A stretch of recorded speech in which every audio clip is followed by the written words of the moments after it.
بسم اللہ الرحمن الرحیم الحمد للہ والصلاة والسلام علی رسول اللہ وعلی آلہ واصحابہ اجمعین اما بعد۔ ناظرین کرام، السلام علیکم ورحمۃ اللہ وبرکاتہ۔ تفہیم دین کی اس محفل کے ہمراہ ہم آپ کی خدمت میں حاضر ہیں۔ آج کی اس ملاقات میں ہمارے ساتھ تشریف فرما ہے محترم مہمان جناب شیخ سرور عالم صاحب، جو کہ معروف علمی شخصیت ہیں۔ تو آئیے ناظرین، پروگرام میں ان کا استقبال کیا جائے۔ السلام علیکم شیخ۔ وعلیکم السلام ورحمۃ اللہ وبرکاتہ۔ ہماری محفل میں آپ تشریف لائے، جو کہ یقیناً ہمارے لیے انتہائی باعث مسرت ہے، لہذا ہم آپ کا شکریہ ادا کرتے ہیں۔ جزاکم اللہ خیرا۔ بارک اللہ فیکم۔ آمین یا ربی۔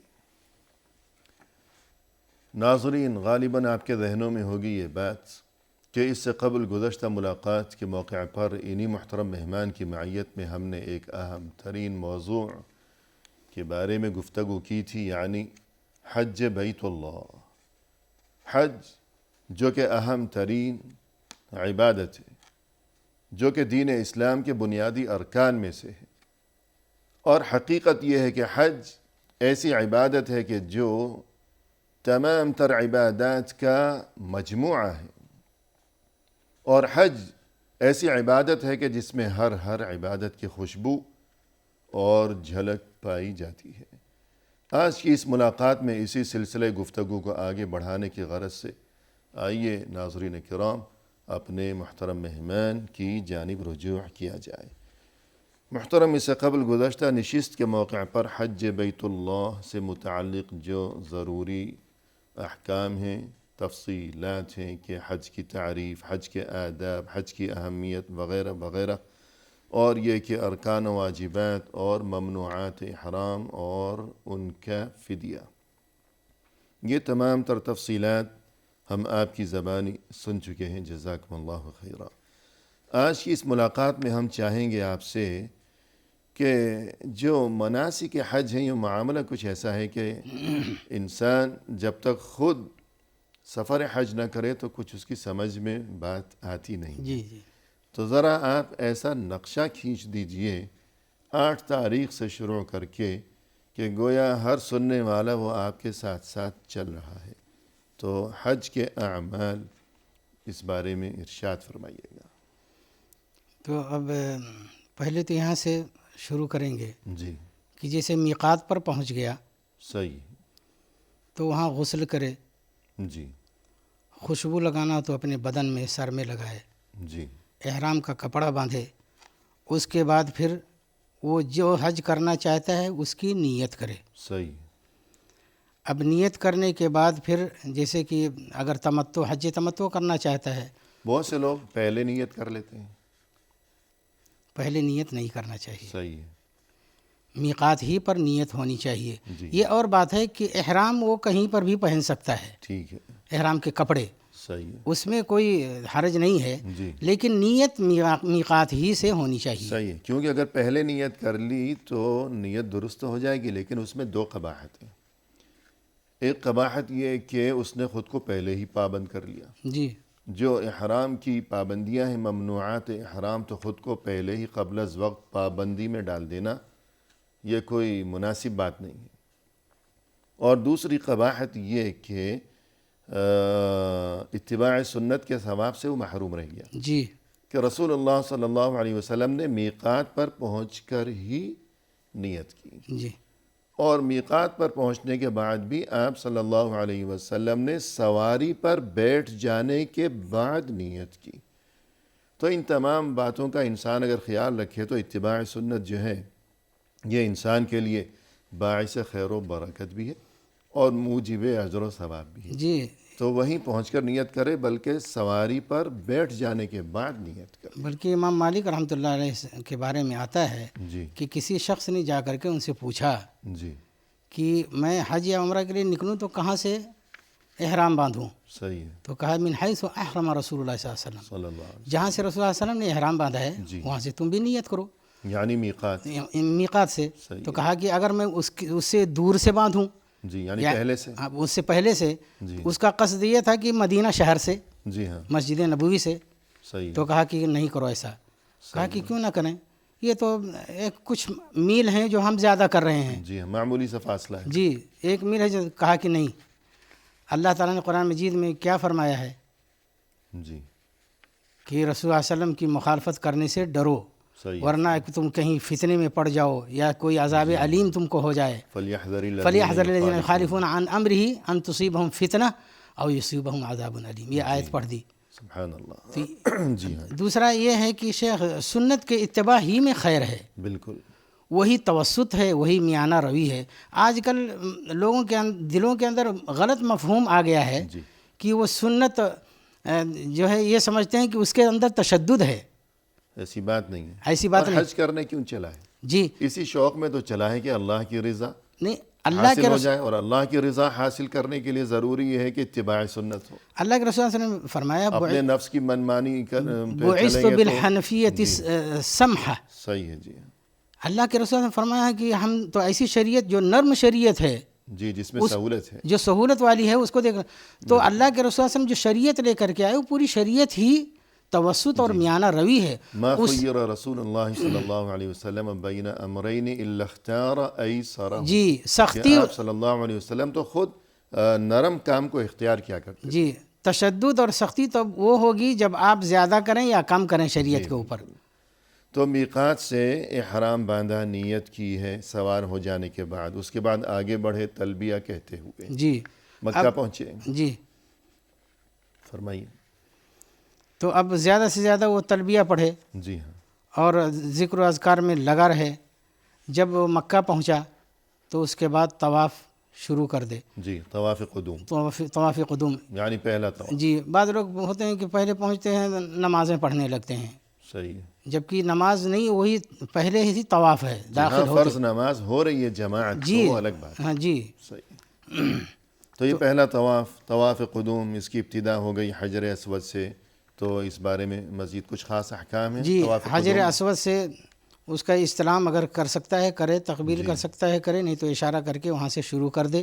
جی اور رکن یمانی کا استلام اگر کر سکتا ہے تو وہ کرے، اور نہیں تو وہاں سے پھر آگے بڑھ جائے. حجر اسود کے پاس آیا تو 1 چکر پورا ہو گیا. صحیح. اسی طرح سے 7 چکر پورا کرے. جی اور طواف قدوم میں یہ ہے کہ آدمی چادر جو ہے اپنی، یہ جو دائیں ہاتھ ہے اس کے نیچے سے، جی دائیں کندھا ننگا رکھے، جی دائیں بغل کے نیچے سے گھما کر لیں. اس کو اجتباع کہتے ہیں. صحیح ہے. اور اسی طرح سے یہ صرف طواف قدوم میں، طواف قدوم میں نہ یہ کہ انسان حج کے آخر تک یوں ہی ننگا کندھا لیے پھرتا جی رہے. بالکل بہت سے لوگ یہ غلطی کرتے ہیں. بلکہ طواف جب پورا ہو جائے اور 2 رکعت جب پڑھنی ہے تو اس کے بعد دونوں کندھوں کو ڈھانپ لے. صحیح ہے. تو طواف قدوم کی ایک خاص بات تو یہ ہو گئی کہ اس میں ارتباع، یعنی اس مکمل طواف میں 7 چکروں میں ابتدا سے انتہا تک دایاں کندھا ننگا رکھا جائے گا. جی ایک خاص بات یہ ہو گئی طواف قدوم کے ساتھ. باقی کسی طواف کے موقع پر یا حج کے کسی بھی عمل کے موقع پر یہ نہیں کرنا ہے. جی اور دوسری بات جو کہ طواف قدوم کے ساتھ مخصوص ہے وہ رمل ہے. جی کہ وہ مطلب چھوٹے چھوٹے قدم رکھنا اور ذرا تیزی کے ساتھ چلنا.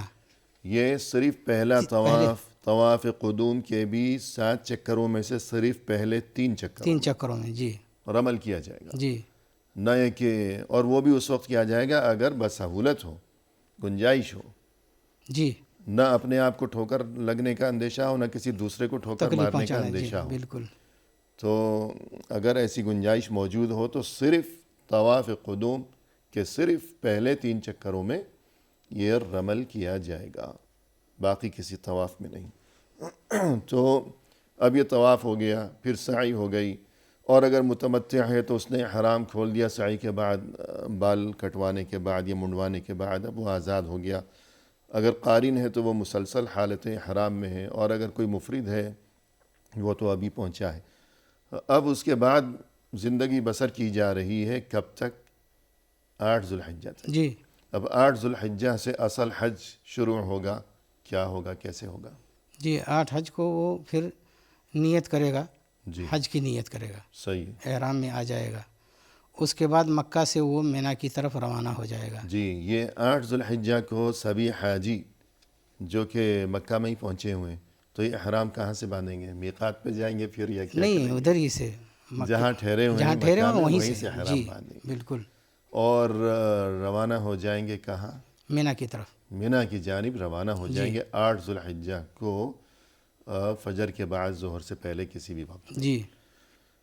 اور مینا پہنچنے کے بعد کیا کریں گے؟ مینا پہنچ کر کے وہاں پر ظہر کی نماز پڑھیں گے جی قصر کر کے، صحیح ہے، جمع نہیں کریں گے۔ جی پھر عصر کا وقت ہوگا، عصر کی نماز پڑھیں گے، اس کو بھی قصر کریں گے۔ جی اسی طرح سے مغرب اور عشاء اپنے اپنے وقت پر پڑھیں گے قصر کے ساتھ، یعنی عشاء بھی قصر کریں گے۔ مغرب تو 3 ہی رکعت پڑھی جاتی ہے، جی ہاں، اور رات وہیں گزاریں گے۔ رات وہیں پر گزاریں گے۔ 8 اور 9 ذو الحجہ کی درمیانی رات مینا میں گزاری گئی۔ جی۔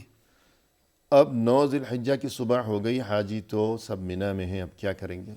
صبح کو وہاں سے روانہ ہوں گے سیدھا عرفات کے لیے، صحیح ہے، مینا عرفات، سے کوچ کریں گے، عرفہ کی طرف۔ عرفات جا پہنچیں گے۔ جی، وہاں کیا کیا جائے گا؟ عرفات پہنچ گئے ہیں، اب وہاں پر جائیں گے۔ پھر اس کے بعد وہاں پر ظہر اور عصر کی نماز قصر کر کے اور جمع کر کے پڑھیں گے۔ جی، جمع تقدیم، جمع تقدیم، 1 اذان اور 2 اقامت، صحیح ہے، جمع تقدیم یعنی ظہر اور عصر اور عصر ایک ساتھ پڑھیں گے، لیکن ظہر کے وقت میں۔ ظہر کے وقت میں۔ جی۔ جی اس کے بعد اب یہ دن میں جو پہنچے ہوئے ہیں وہاں پر، جی تو اب ان کے لیے ضروری یہ ہے کہ عرفات میں باقی رہیں غروب شمس تک، جی، تو اور ظہر دعا وغیرہ، اور عصر پڑھنے کے بعد وہاں ہاتھ اٹھا کر قبلہ رخ ہو کر دعائیں کریں گے، خوب دعائیں کریں ذکر گے۔ و اذکار میں لگے رہیں گے۔ جی ہاں، تو حج کے دوران 6 مقامات ایسے ہیں کہ جہاں ہاتھ اٹھا کر قبلہ رخ ہو کر کھڑے ہو کر جی، دعا مسنون ہے۔ ایک تو ہو گیا صفا ایک تو صفا، مروہ، جی ہاں، صفا پر سعی کی ابتدا میں، جی، پھر مروہ پر، یہ 2 اور جگہ یہ 2 ہو گئے۔ اور تیسرا مقام ہے 9 ذو الحجہ کو عرفہ میں۔ عرفہ میں ظہر اور عصر پڑھنے کے بعد کھڑے ہو کر دونوں ہاتھ بلند کر کے قبلہ رخ ہو کر خوب دعا کرے، خوب گڑ گڑائے، جی، اپنے لیے، اپنے اہل و عیال کے لیے، اپنے والدین کے لیے، تمام مسلمانوں کے لیے، جو زندہ ہیں ان کے لیے، جو اللہ کے پاس جا چکے ہیں ان کے لیے بھی، سبھی کے لیے مغفرت کی دعا، معافی کی دعا، خیر و برکت کی دعا، یہ بہت دل لگا کر کے پھر یہ موقع کبھی اللہ جانے نصیب ہو ہوتا سکے ہے کہ نہیں۔ جی، یا نصیب نہ ہو سکے، تو فضول وقت ضائع کرنے کی بجائے اور ادھر ادھر کی فضول گفتگو کی بجائے، فضول مشغولیات کے بہت سے لوگ وقت گزارنے کے لیے وہاں بھی نامناسب کام کرتے ہیں، تو وقت گزاری مقصود نہیں ہے۔ یہ موقع، اور انسان تصور کی نگاہ سے دیکھے کہ یہ کیا ساری دنیا یہاں جمع ہے، گویا حشر کا میدان ہے، جی بالکل۔ اللہ کے سامنے پیش ہونا ہے، حساب و کتاب دینا ہے۔ لباس کیسا پہن رکھا ہے؟ جیسا میت کا لباس ہوتا ہے، کفن جی، ہوتا ہے۔ تو وقفے کے بعد گفتگو کریں گے۔ ناظرین، فی الحال لیتے ہیں مختصر سا وقفہ، ہمارے ساتھ ہی رہیے گا۔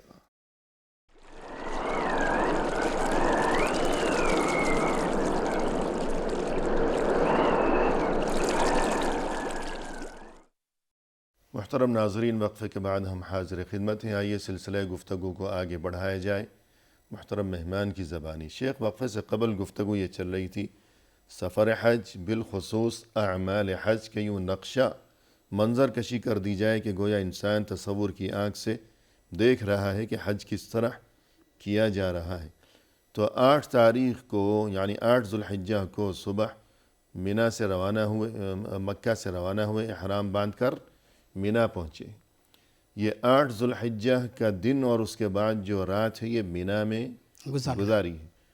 9 ذو الحجہ جو کہ یوم عرفہ ہے، جو حج کا اصل دن ہے، اس دن صبح کو مینا سے کوچ کیا ہے، عرفات پہنچے ہیں۔ عرفات میں ظہر اور عصر کی نماز ایک ساتھ جمع تقدیم کر کے، یعنی ظہر کے وقت میں دونوں نمازیں ایک ساتھ پڑھی ہیں، قصر کے ساتھ، قصر کر کے، یعنی آدھی آدھی، اور یہ کہ 1 اذان اور 2 اقامتوں کے ساتھ۔ تو ان نمازوں کے بعد وہاں کھڑے ہو کر دونوں ہاتھ بلند کر کے قبلہ رخ ہو کر خوب دعا کی جانی چاہیے، عاجزی اور انکسار کے ساتھ۔ اور انسان تصور کی آنکھ سے دیکھے گویا میدان محشر ہے، سبھی جمع ہیں، سبھی کا لباس ایک ہے، جیسے قیامت کے دن جو صورتحال ہوگی کہ سبھی کچھ تو دنیا میں رہ گیا، مال و متاع، عزیز و احباب اور منصب اور زمین جائیداد سب کچھ دنیا میں رہ گیا۔ اب وہاں میدان محشر میں صرف عمل کام آئے گا، اور یہ کہ سب برابر ہو گئے، کوئی اونچ نیچ نہیں ہے، کیا کالا کیا گورا، کیا خادم کیا مخدوم۔ تو وہاں میدان عرفات میں بھی انسان دیکھتا ہے کہ سبھی لوگوں کا لباس ایک ہے، سبھی کی زبان پر ایک ہی کلمہ ہے، سبھی کی نیت اور مقصد اور آرزو بھی ایک ہی ہے کہ یا اللہ تیری رضا، اور یہ کہ تیری طرف سے مغفرت و معافی ہمیں نصیب ہو جائے۔ ان میں لاکھوں کے مجمع میں کوئی ایسا بھی ہے کہ جس کے پاس شاید دنیا بھر کے خزانوں کے انبار جس کے قدموں میں ڈھیر لگے ہوں گے، اور ان میں ایسے بھی ہوں گے کہ جنہیں 2 وقت کی روٹی بھی بمشکل میسر آتی ہوگی، لیکن کوئی فرق نہیں، پہچاننے کا کوئی طریقہ ہی نہیں بچا، سب برابر ہے، کوئی طریقہ نہیں ہے، کیسے پہچانیں گے؟ سب کا لباس ایک ہے، سب کا حلیہ ایک جیسا ہے۔ الغرض ان تمام باتوں کو وہاں سوچنا چاہیے، یہی اصل مقصد ہے حج کا، نہ یہ کہ صرف سفر کر لینا۔ تو یہ ہو گیا وقوف عرفات 9 تاریخ 9 ذی الحجہ۔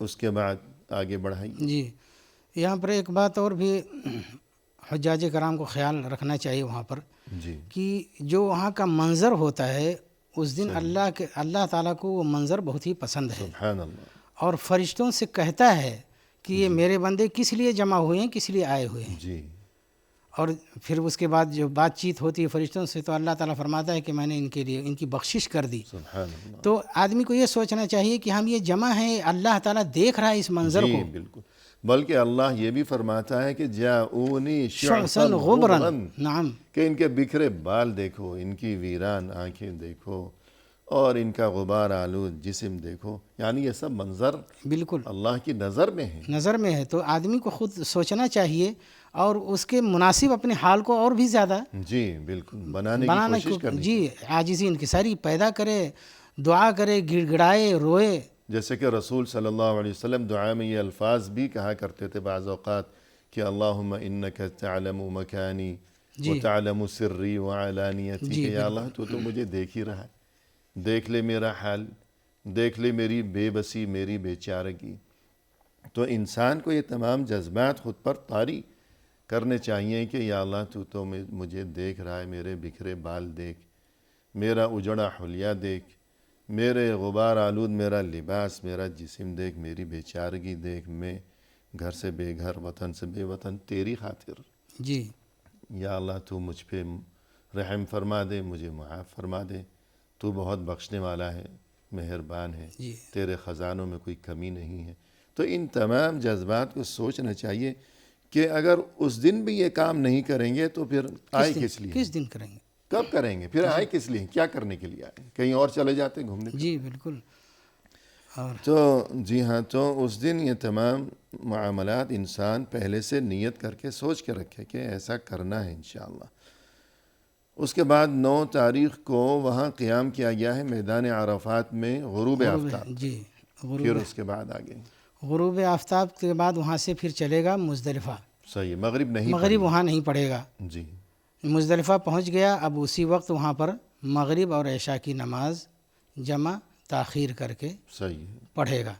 جی ہاں، جمع تاخیر یعنی مغرب کو عشاء عشاء کے وقت میں پڑھے گا، دونوں کو جمع کر کے قصر کر کے، قصر کر کے، یعنی 2 اذانوں، ایک اذان اور 2 اقامت کے ساتھ۔ جی نماز پڑھ لی، اب اس کے بعد وہ سو جائے گا۔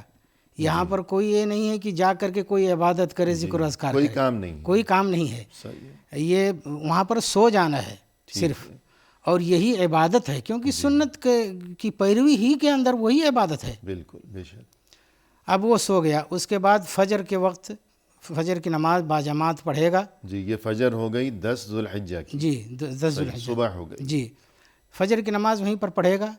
اس کے بعد فجر کی نماز پڑھ کر کے پھر دعا کرے گا۔ یہ چوتھی جگہ ہے، چوتھا مقام ہے دعا کرنے کا بالکل، حج کے دوران، حج کے دوران۔ جہاں ہاتھ اٹھا کر کھڑے ہو کر قبلہ رخ ہو کر دعا مسنون۔ جی اب وہاں پر عاجزی انکساری کے ساتھ دعا کرتا رہے گا یہاں تک کہ خوب روشنی ہو جائے۔ صحیح، پھر اس کے بعد طلوع آفتاب سے پہلے وہاں سے کوچ کرے گا جی مینا کی طرف۔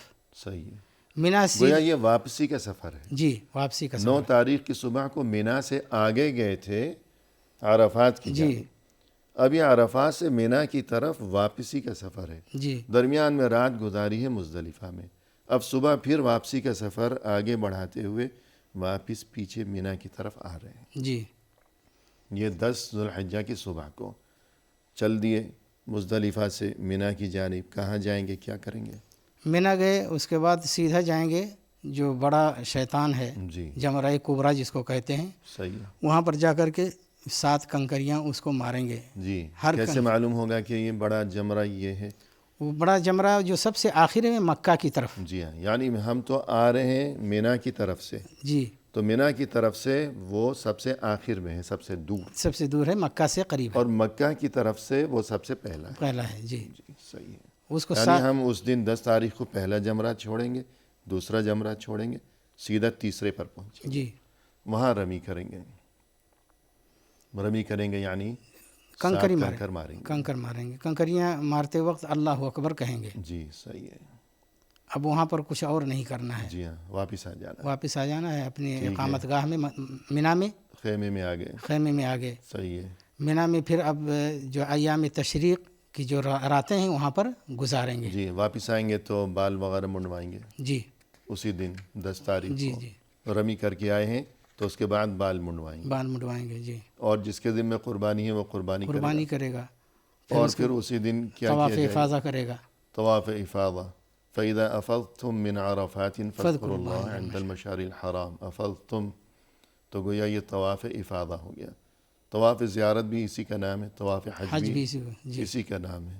تو یہ اس دن گویا کہ سب سے پہلے رمی کی گئی, بال منڈوائے گئے, قربانی کی گئی جس کے ذمہ قربانی ہے, پھر طواف کیا گیا.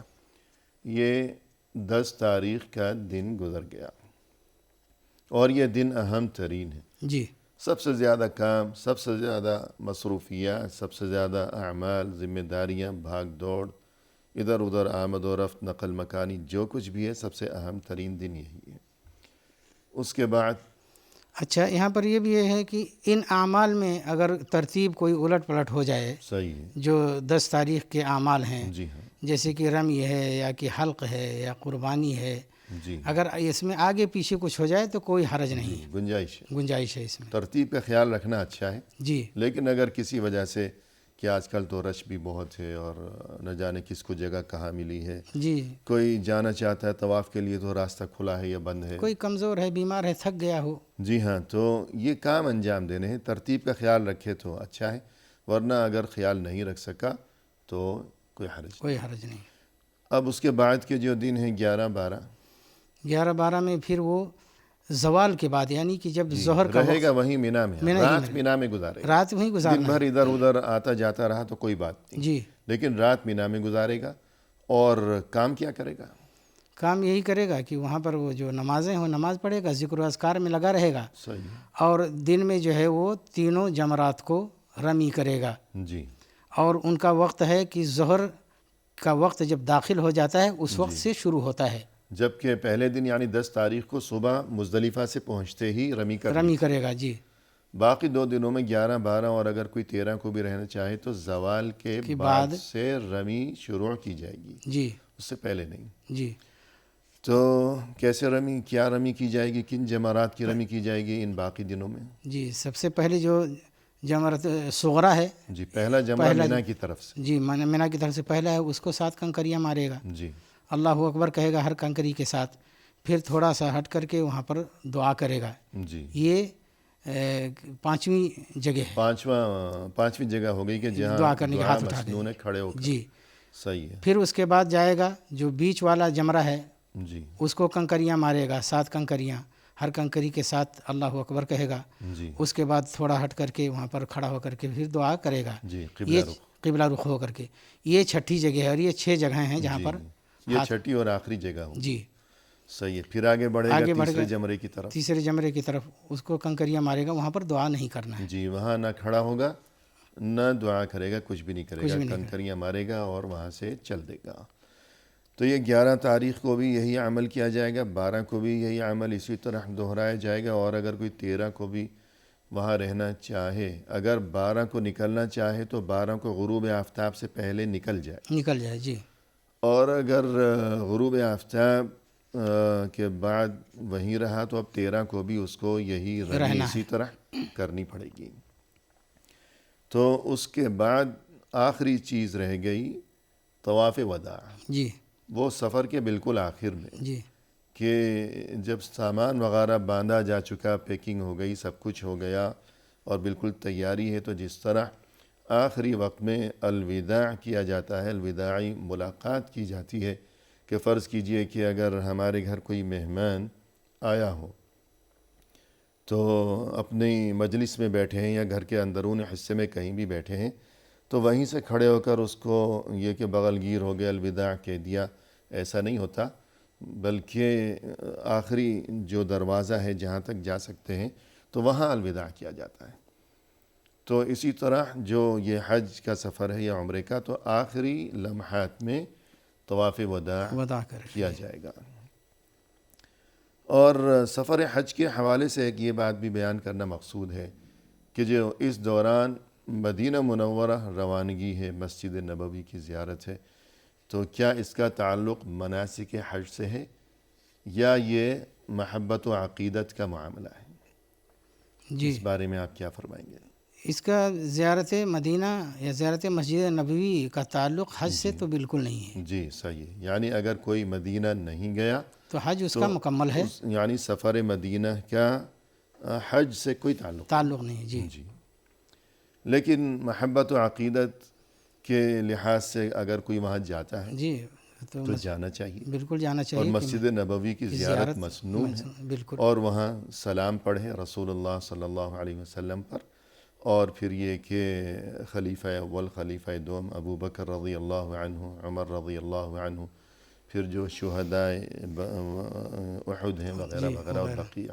لیکن ان کاموں مسجد کا قباء میں جا کر کے نماز پڑھے. جی بالکل، لیکن ان چیزوں کا سفر حج سے یا مناسک حج سے تعلق نہیں ہے کہ حج جو ہے وہ مکہ اور اس کے آس پاس جو حرم ہے، مشاعر مقدسہ، وہاں تک محدود ہے، تو حج مکمل ہو گیا. اب ہم آپ سے یہ سننا چاہیں گے کہ حج کے دوران دین اسلام تو آسان ہے، وما جعل علیکم فی الدین من حرج یرید اللہ بکم اليسر ولا یرید بکم العسر ان الدین یسر.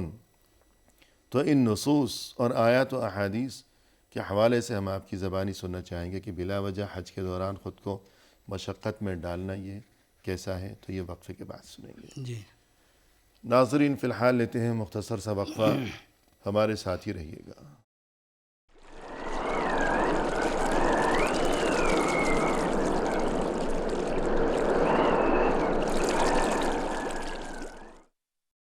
ناظرین وقفے کے بعد ہم حاضر خدمت ہیں. آئیے سلسلہ گفتگو کو اب پائے تکمیل تک پہنچایا جائے اپنے مہمان کی زبانی. شیخ، یہ سفر حج جو کہ اہم ترین سفر ہے، مقدس ترین عبادت ہے، اللہ تعالیٰ سبھی کے مقدر میں فرمائے حج بیت اللہ. آمین. اور یہ بہت بڑا شرف ہے، اعزاز ہے کہ انسان کو اللہ کی طرف سے توفیق نصیب ہو جائے کہ اللہ کے گھر کی زیارت، اور یہ کہ اللہ کے رسول صلی اللہ علیہ وسلم کی مسجد میں نمازوں کی ادائیگی. جی بالکل. تو جو دین اسلام ہے یہ سہولت اور آسانی کا دین ہے، لیکن بہت سے لوگ بلا وجہ خود کو مشقت میں مبتلا کرتے ہیں اور سفر حج کے دوران ایسے کام کرتے ہیں کہ اس کے بعد اب تھکاوٹ ہے، بیمار پڑ گئے تو جو کام ضروری ہیں ان سے بھی رہ جاتے ہیں. جی تو ایسی بعض مخالفات جن کا عموماً ارتکاب کیا جاتا ہے سفر حج کے دوران، تو ہم چاہیں گے کہ آپ کچھ تنبیہ فرما دیجیے. جی اس سلسلے میں سب سے پہلی بات تو یہ ہے کہ ہمارے بہت سارے مسلمان بھائی جی وہاں پر جاتے ہیں حج کرنے کے لیے. پہلے یہ سوچنا چاہیے کہ ہم حج بیت اللہ جو کر رہے ہیں اس کا مقصود اعظم کیا ہے. جی وہ آپ دیکھیں گے کہ حج میں قدم قدم پر توحید کی جھلکیاں نظر آتی ہیں. سبحان اللہ. ہر چیز میں اللہ تعالیٰ کی توحید. حج کی ابتدا ہی تو ابراہیم علیہ جی السلام بالکل, امام الموحدین, اسی لیے میں کہہ رہا ہوں کہ حنیف. قدم قدم پر اس کی توحید کی جھلکیاں ہیں, لیکن وہ جاتے ہیں شرک کرتے ہوئے اور وہاں پر بھی شرک کرتے ہوئے واپس آ جاتے ہیں, اور یہ بڑی مصیبت ہے. حالانکہ اگر شرک کیا جائے گا تو کوئی عمل بھی عبادت جو ہے وہ مقبول نہیں ہوگی. اس لیے آدمی کو اس بارے میں ضرور سوچنا چاہیے کہ ہماری زندگی کا مقصد ہی توحید کو قائم کرنا ہے. جی ہاں بالکل. اور شرک سے دور رہنا ہے. یہ بڑی مصیبت ہے. جی. اور یہ جب شرک کرتے ہوئے چلے جائیں گے تو اللہ کو کیا منہ دکھائیں گے قیامت کے دن. تو سب سے پہلے اس کا خیال ہونا چاہیے بے شک کہ شرکیات سے دور رہیں. صحیح ہے. یہ تو بالکل ہی گویا کہ بنیادی بات ہوگی. جی. اسی طرح سے بہت ساری بدعتیں اور خرافاتیں کرتے ہیں, جی. اور لوگ اسی میں لگائے رکھتے ہیں, اپنا وقت ضائع کرتے ہیں, برباد کرتے ہیں. صحیح ہے. جو کام کی چیزیں ہیں وہ نہیں کرتے. جی. یا ان میں غفلت کرتے ہیں. جی یا انہیں غیر ضروری سمجھ کر کے اجر و ثواب سے محروم کرتے ہیں اپنے آپ کو. صحیح ہے. تو ایسا بھی نہیں ہونا چاہیے. جی. جی. جو مخالفات بعض لوگ یہ کرتے ہیں کہ میقات پر پہنچے, وہاں پر احرام نہیں باندھا, آگے چلے گئے. صحیح ہے. یہ بھی بہت بڑی مخالفت ہے. صحیح. اور اس پر دم بھی واجب ہے. جی ٹھیک ہے. تو اس چیز کا خیال رکھنا بہت ضروری ہے کہ میقات سے آگے نہ بڑھے بغیر احرام کے. جی. اور اس کے بعد جو ہے جیسے ہم نے پہلے ذکر کیا ہے کہ طواف قدوم میں اصطباع ہے. صحیح ہے. اور رمل ہے. جی ہاں. یعنی طواف قدوم میں اصطباع یعنی دایاں کندھا کھلا رکھنا. بعض لوگ ایسا کرتے ہیں کہ صرف اس طواف قدوم ہی نہیں, پورے حج میں اپنا یہ کندھا کھولے ہوئے. جی. مینا میں, عرفات میں, طواف وداع, یا جو مطلب جب تک احرام میں ہے جی 10 تاریخ تک تو کندھا کھلا. یہ بہت بڑی لا علمی ہے. صحیح ہے. اور اس میں تو بعض علماء کے نزدیک یہ کندھا کھول کر کے نماز پڑھنا تو نماز ہی درست نہیں ہے. صحیح ہے. اس پر بھی سوالیہ نشان. جی. تو اس لیے کندھا جو ہے وہ جیسے طواف قدوم پورا ہوا اس کے بعد کندھا جو ہے دونوں کندھوں کو آپ ڈھک لیجئے. جی. تو اس بات کو خوب سمجھنا چاہیے ہر حاجی کو کہ طواف قدوم یعنی مکہ پہنچنے کے بعد جو سب سے پہلا طواف ہے, تو اس موقع پر جو ہے صرف یہ دائیں کندھا کھلا رکھنا ہے, اور اس طواف سے فراغت کے فوری بعد اس کو ڈھک لینا ہے. جی. اور اسی طرح سے حجر اسود کے چومنے میں رمل, بہت سے لوگ ہر طواف میں رمل کرتے ہیں. وہ بھی جی بالکل. حالانکہ رمل جو ہے یعنی کچھ تیز چلنا, اچھل کر, یہ صرف پہلے طواف یعنی طواف قدوم کے پہلے 3 چکروں میں یہ رمل کیا جائے گا. نئے کہ ہر طواف میں بعض حاجیوں پر نظر پڑتی ہے کہ اللہ جانے کتنے طواف کر چکے ہیں, 20 50, اور پھر بھی وہ کودتے ہوئے چلے جا رہے ہیں, ٹھوکریں مارتے ہوئے, ٹکریں مارتے ہوئے. تو یہ بہت ناسمجھی کی بات ہے. جی بالکل. اسی طرح سے حجر اسود کے بوسہ لینے میں یا استلام کرنے میں دھکا پیل کرتے ہیں. اور یہاں ایک بات یہ بھی قطع کلامی معاف کہ جس حاجی نے احرام نہیں پہنا ہوا پھر رمل کر رہا ہے, تو اس کا کیا مطلب ہے؟ مطلب یہ ہے کہ جب اگر طواف قدوم ہوتا تو وہ احرام پہنے ہوئے ہوتا. جی. اب وہ تمتع کر چکا ہے, فارغ ہو چکا ہے, اور پھر وہ طواف کر رہا ہے اپنے لباس میں, احرام میں نہیں, پھر بھی رمل کر رہا ہے. تو اس کا تو یہی مطلب ہوا کہ یہ طواف قدوم تو نہیں ہے. جی. اور خام خواہ عمل کر رہا ہے. جی. تو اس سے بچنا بہت ضروری ہے. جی. جی. اس کے بعد وہی حجر اسود کو بوسہ دینے میں جو دھکم پیل مچاتے ہیں اور دھکا دیتے ہیں, ایک دوسرے کو تکلیف پہنچاتے ہیں, ایسا نہیں کرنا چاہیے. جی. مسلمان کی جو عزت ہے اس کا خیال رکھنا, اسے تکلیف پہنچانے سے باز رہنا, یہ حجر اسود کو بوسہ دینے یا چھونے سے زیادہ ضروری ہے. جی. اور بہت سے عمر رسیدہ بیچارے زندگی میں پتہ نہیں کتنی تکلیفیں اس سفر میں اٹھائی ہیں, پیسہ جوڑا ہے, وہاں پہنچے ہیں اور شاید یہ ان کا پہلا اور آخری موقع ہو. بس آہیں بھرتے رہ جاتے ہیں اور دور سے دیکھ کے چلے آتے ہیں. جی. جوانوں نے وہاں ایسا بس گھیرا ڈالا ہوا ہے اپنا کہ کسی کو قریب بھی نہیں پھٹکنے دیتے. تو خیال کرنا چاہیے کہ جو ضعیف ہے بیچارہ, تو اس کے لیے بھی ذرا تھوڑی گنجائش پیدا کریں. جی. لیکن کوئی سوچتا ہی نہیں. اچھا, ایک مخالفت یہ بھی کرتے ہیں بعض لوگ, رکن یمانی کو بھی بوسہ دیتے ہیں. جی. کچھ لوگ ایسے بھی ہوتے ہیں کہ چاروں ارکان کو ہاتھ لگا رہے ہیں. صحیح, چاروں کونوں کو جی چھوتے ہوئے گزر رہے ہیں. یہ بھی غلط ہے. امام ابن حجر رحمۃ اللہ علیہ نے فتح الباری میں ذکر کیا ہے, بہترین واقعہ. جی. معاویہ رضی اللہ تعالیٰ عنہ کا کہ اپنی خلافت میں حج کرنے کے لیے گئے. ابن عباس رضی اللہ عنہما ترجمان القرآن بھی ان کے ساتھ ہیں. صحیح. معاویہ رضی اللہ تعالیٰ عنہ نے ایسے کیا کہ چاروں ارکان کا استلام کر رہے ہیں. جی. ابن عباس رضی اللہ تعالیٰ عنہ نے فوراً ٹوکا معاویہ رضی اللہ عنہ کو, کہا کہ امیر المومنین جی آپ یہ کیوں ایسا کر رہے ہیں؟ تو انہوں نے کہا کہ لیسا شیء من البیت مہجورا. صحیح. یعنی دیکھیں آج بھی بہت سارے لوگ ایسے کہتے ہیں نا کہ حسن ظن رکھ کر کے کہ بھائی یہ تو پوری جو ہے پورا کعبہ مقدس ہے. جی بالکل. تو نہیں چھوڑنے کی چیز نہیں ہے. صحیح. تو انہوں نے بھی یہی کہا کہ بیت اللہ شریف میں سے کوئی چیز چھوڑنے کی نہیں ہے. صحیح. تو ابن عباس رضی اللہ عنہ کا جواب دیکھیے. کہا کہ لقد کان لکم فی رسول اللہ اسوۃ حسنہ. سبحان اللہ. کہ جو اتباع سنت. جی. تو فوراً معاویہ رضی اللہ عنہ کا دیکھیے اب یہ بھی کہ صحابہ کرام کا دل کتنا صاف ہوتا تھا. یہ آیت سنتے ہی فوراً کہا صدقت. جی کہ درست فرمایا. درست فرمایا اور پھر اپنے اس عمل سے رجوع کر لیا. جی. یہ نہیں کہ ہٹ درمی لگے رہے. ابھی آج کل لوگ یہی کرتے ہیں کہ وہ اپنی ضد پر لگے رہتے ہیں اور سنت کو چھوڑ کر کے مخالفت. بس یہ کہ حسن ظن کہ یہ سارا مقدس ہے. اس لیے امام شافعی رحمۃ اللہ علیہ کے بارے میں بھی اس طرح سے ذکر آیا ہے کہ جب کسی نے ایسے کہا کہ بیت اللہ شریف میں سے کوئی چیز چھوڑنے کی نہیں ہے. جی. تو کہا یہ تو عجیب بات ہے. بھئی اگر تم چاروں کو استلام کرتے ہو ٹھیک ہے, نہیں چھوڑنے کی چیز نہیں ہے, تو جو ارکان کے درمیان جو جگہ ہیں اس کو کیوں چھوڑ رہے ہو؟ پھر ہاتھ لگائے رہو نا پورا. ہاں. تو اور یہ کہ کوئی بھی قائل نہیں ہے کہ سارے کو چھونا چاہیے. جی. حج کے دوران ایک چیز جس کا بطور خاص خیال رکھنا چاہیے کہ حاجی ہر حاجی اس کی کیفیت یہ ہوتی ہے کہ دل میں نرمی ہے, بڑی رقت ہے اور رقت آمیز قسم کے مناظر ہیں. اور یہ کہ آنکھیں اشک بار ہیں, سبھی کچھ ہے. اور گڑ گڑانا مناجات آہوزاری اور فریاد اللہ کے سامنے. لیکن عجیب بات یہ ہے کہ جب کنکریاں مارنے جاتے ہیں تب تو جان بچا کر واپس آنا مشکل ہو جاتا ہے. کہ ہر حاجی جو اب سے پہلے تک جو ہے اس کی آنکھیں اشک بار تھیں اور رقت اور گڑ گڑانا اور یہ کہ اس قدر عجز و انکسار. جب شیطان کو, بلکہ شیطان کو تو کہنا نہیں چاہیے, یہ تو عام لوگ کہتے ہیں, وہاں جمرات پر پہنچتے ہیں کنکریاں مارنے, تو کچھ ایسا ان کا حال ہو جاتا ہے کہ کوئی قدموں تلے کچلا جائے, ان کا پتھر کسی کے سر میں لگے. جی. کچھ بھی ہو, یعنی احساس ہی نہیں ہے. تو اس بارے میں کچھ فرمائیے. یہ کیا کہ وہ تو ایسا منظر ہے کہ جان بچانا ہی مشکل ہو گیا.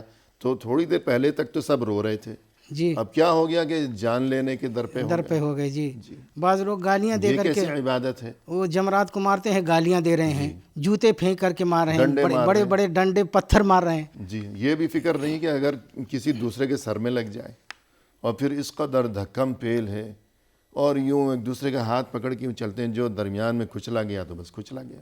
سبحان اللہ. تو یہ تو عبادت اس لیے ہے کہ اپنے اخلاق کو صحیح کرو, جی, نہ کہ اخلاق کو وہاں جا کر کے بگاڑو. اور اپنے گناہ جو ہے وہ بخشوانے آئے تھے, نہ کہ گناہ کمانے کے لیے. صحیح ہے. جی. تو رمی کے موقع پر بطور خاص یہ جو اتنا رش اور شدت کے ساتھ, سختی کے ساتھ دوسروں کو ایذا دینا, دوسروں کو تکلیفیں پہنچانا, کسی کا احساس ہی نہیں ہے, کوئی دب جائے, کوئی کچلا جائے, کسی کا دم نکل جائے, تو یہ سب کچھ جو ہے یہ غیر اخلاقی, غیر شرعی, غیر اسلامی یہ طریقے ہیں. ان سے بچنا بہت ضروری ہے. اور 10 تاریخ کو بہت سے لوگ, یا 9 تاریخ کو وقوف عرفہ کے موقع پر جو اصل کام ہے کہ بھئی وہاں رہیں, دعا فریاد ہو, اس کی بجائے جا کر پہاڑ پر چڑھ جاتے ہیں. جی. خود کو تھکانا, پریشان, یہ تکلف ہے, یعنی بلا فائدہ تکلف. جی ہاں. اسی طرح بہت سے لوگ ہم دیکھتے ہیں مثلا غار ثور میں جاتے ہیں. ٹھیک ہے, محبت اپنی جگہ ہے, لیکن اتنی بلندی اور دور دراز, اس کے بعد جب تھک ہار کر آتے ہیں تو پلنگ پہ پڑے رہتے ہیں. کئی دن حرم کی نمازیں بالکل صحیح. ایسے کاموں کی کوئی ضرورت نہیں ہے. جی. تو اصل جو کام ہیں ان کی طرف توجہ دینا زیادہ ضروری ہے. اس کے بعد بھی اگر کسی میں ہمت ہو, جوان آدمی ہے جو کر سکتا ہے تو کرے, لیکن جو غلط ہے ان سے بچے. یہ کچھ تنبیہات ہو گئیں. اسی طرح مدینہ میں بہت سے لوگ مسجد نبوی میں روضہ مبارکہ پر سلام پڑھتے ہیں تو اس کے بعد وہیں روضے کی جانب کھڑے ہو کر ہی دعا کرتے ہیں, جو کہ درست نہیں. جی. جبکہ سلام پڑھا ہے, اس کے بعد اگر دعا قبلہ کی طرف رخ ہو کر دعا کی جائے. اور آخر میں بالکل مختصر یہ بات کہ یہ تو سب تذکرے ہو گئے حجاج کرام اور حج کے بارے میں, لیکن جو لوگ حج پر نہیں گئے، جو یہیں پر ہیں، تو یہ حج کا مہینہ ماہ ذوالحجہ اور یہ ایام خصوصاً ذوالحجہ کے ابتدائی 10 ایام ان کی بڑی فضیلت ہے، اور ان 10 دنوں میں یوم عرفہ کا روزہ جو ہے غیر حاجی کے لیے اس کی بہت بڑی فضیلت ہے کہ ایک گزشتہ سال اور ایک آئندہ سال، 2 سالوں کے گناہ معاف ہوں گے انشاءاللہ اگر کوئی یوم عرفہ کے موقع پر روزہ رکھے گا، یعنی وہ حاجی نہیں ہے، اپنے گھر میں ہے، اور قربانی کی بڑی فضیلت وارد ہوئی ہے۔ اور جو ایام تشریق ہیں ان میں نمازوں کے بعد تکبیرات، تو ان چیزوں کا اہتمام کیا جانا چاہیے۔ تو پروگرام کے اختتام پر ہم تہہ دل سے آپ کے شکر گزار ہیں کہ آپ تشریف لائے اور آپ نے بہت اچھے انداز میں رہنمائی فرمائی، لہذا جزاکم اللہ خیرا۔ بارک اللہ فیکم۔ ہماری یہ دعا بھی ہے کہ اللہ تعالیٰ آپ کے علم میں، آپ کے عمل میں، آپ کے عمر میں مزید خیر و برکت عطا فرمائے۔ آمین آمین۔ اسی کے ساتھ ناظرین کرام، اختتامی موقع پر ہم تہہ دل سے آپ کا شکریہ ادا کرتے ہیں کہ آپ نے یہ پروگرام دیکھا، اور اس دعا کے ساتھ کہ اللہ تعالی ہمارے ہر عمل کو اپنے خاص فضل و کرم سے اپنی بارگاہ میں شرف قبولیت سے نوازے۔ ہمیں دیجیے اجازت، فی امان اللہ، وآخر دعوانا ان الحمد للہ رب العالمین۔